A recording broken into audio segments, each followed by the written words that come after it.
समीर, तू इसलिए परेशान है ना कि राहुल और श्री के बारे में जानने के बाद हेतल तुझसे शायद कभी बात नहीं करेगी।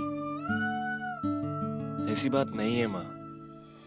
माना कि ये सच है, अगर इसको इस बात का पता चला तो शायद लाइफ टाइम वो मुझसे कभी बात ना करे। लेकिन मैं इतना मतलबी इंसान भी नहीं हूँ कि अपने भाई की खुशी के रास्ते में आऊं। फिर क्या बात है बेटा? मुझे राहुल भैया और दी की बात पे यकीन ही नहीं होता माँ।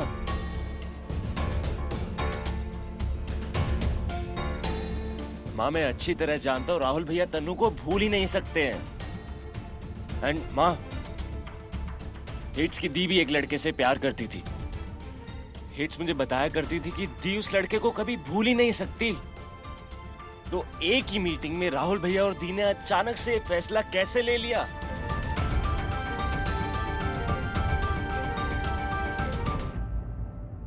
जरूर कोई बात है जो वो दोनों हमसे छुपा रहे हैं।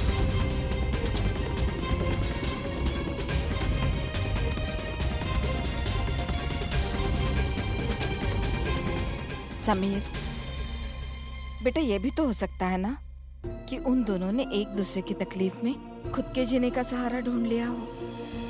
बेटा, दो टूटे हुए दिल एक दूसरे का दर्द बहुत अच्छी तरह समझते हैं। शायद इसीलिए उन्होंने एक दूसरे का सहारा बनने का फैसला ले लिया हो। क्या तुझे इस बात की खुशी नहीं है कि तेरे भैया इतने सालों बाद सही मायने में खुश हैं? माँ, अगर राहुल भैया की खुशी दी में है तो मैं खुश हूं। लेकिन मुझे यकीन ही नहीं होता, आखिर दोनों को एक दूसरे से एक ही दिन में इतना प्यार कैसे हो सकता है?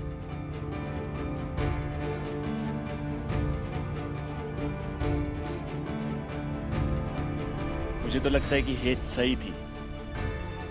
उसका कहना था कि उसकी दी उसके करीब आने के लिए कुछ भी कर सकती है। और मैं राहुल भैया को बताया करता था दी के बारे में, तो शायद राहुल भैया को हमदर्दी हुई हो दी से, तो शायद ये झूठ बोल के भैया दी को हेट्स के करीब ले जाना चाहते हो। ये भी तो हो सकता है। अगर ऐसा है भी तो इसमें गलत क्या है? राहुल और श्री मिलके हेतल की नफरत ही तो दूर करना चाहते हैं ना समीर। तो तुझे तो खुश होना चाहिए। और हेतल की वजह से श्री जैसी अच्छी लड़की अगर राहुल की जिंदगी में आती है तो ये तो बहुत अच्छी बात है बेटा। श्री बहुत समझदार है, वो राहुल की जिंदगी को संवार देगी बेटा। चाहे जिस भी बुनियाद पे ये रिश्ता बनेगा, अच्छे के लिए ही बनेगा। क्या ये सोचकर भी तुझे खुशी नहीं होती?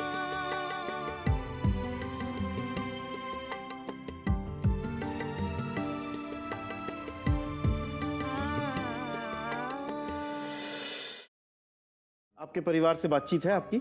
नहीं करते। कोशिश की मैंने बात करने की, बात नहीं करते हैं। अच्छा, लेकिन आपके ससुराल में आपको बहुत पहले से पूरा सपोर्ट है? वो बहुत सपोर्ट करते हैं। आपने इनमें से कौन सी ऐसी चीज थी जो एक्सप्लोर की शादी के बाद? इनको मैंने ज्यादा कभी कुछ अपने बारे में इतना बताया नहीं, पर जो भी पता चला वो मिलने पे जितना पता चला। क्या पता चला शादी के बाद? बहुत सारी बातें पता चली। सबसे इम्पोर्टेंट बात थी मैडम जी का गुस्सा। हफ्ते लगते हैं मनाने के लिए, मिन्नतें करनी पड़ती है और मानती है 10 मिनट के लिए और 15वें मिनट पे गुस्सा।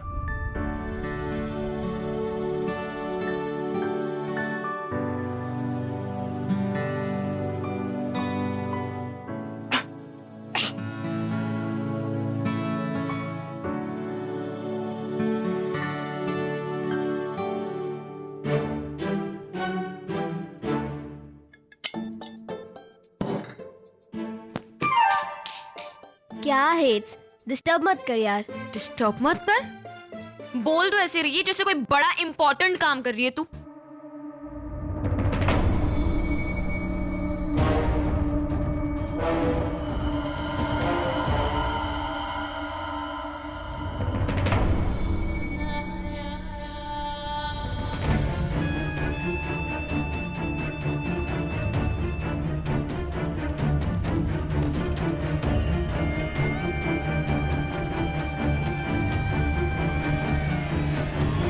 कर रहे हैं आप? तुम्हारी चोट देख रहा हूं। अरे उसकी कोई जरूरत नहीं है। अरे मुझे देखनी है ड्रेसिंग ठीक से है कि नहीं।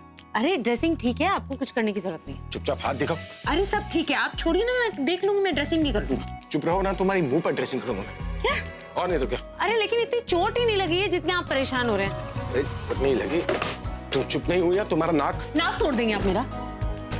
तुम्हारी नाक का बटन दबा दूंगा मैं, उसके बाद बोल नहीं पाओगी कुछ भी।